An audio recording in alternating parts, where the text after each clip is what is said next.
So what is a distressed sale? So it's certified distressed Property Institute. What's a distressed sale? A distressed sale is usually anything that it's not something that the seller wants to do. When we think of selling, we think of scenarios in most cases where someone is moving up, Right. they're relocating. It's something they're looking forward to. It's planned, and it's stressful.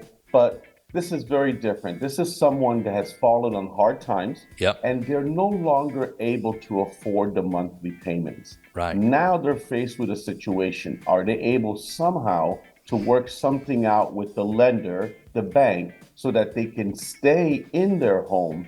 And if that's not an option, they're really facing foreclosure. In many cases, they're being forced out of the property unless they can get some assistance along the way. For people who are in some level of distress, let's just say that there are three different options, and the first one could be a deed in lieu of foreclosure. The second one could be a foreclosure, and certainly the best one, the ideal one, would be a short sale. None of those three is ideal, but it's the best of the three worst, if you will. Tell us, what is the difference in those three? Well, what I would like to first do is there actually are a couple other options. Oh, if you please. don't mind me. No, lay them on me.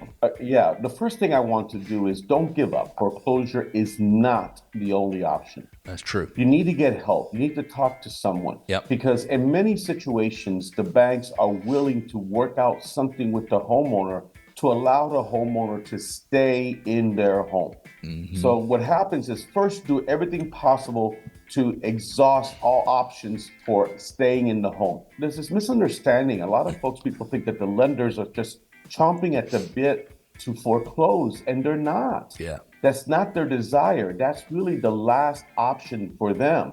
They really just want to get paid. And we suggest that you just get the help necessary to at least speak to them, tell them about your situation.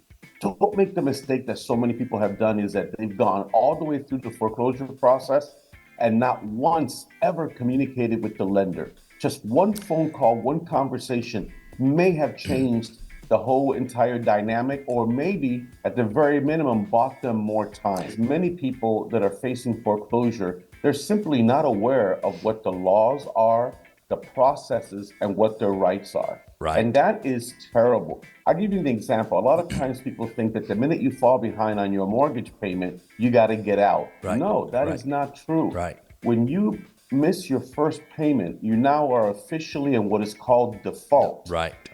Now, according to federal law, the lenders, the servicers, they must wait until the borrower is at least 120 days in default before initiating foreclosure action. Because let me tell you something that's even more distressing, and pardon the pun of anything else, is how many people this time around that are facing foreclosure actually have equity, Cleve.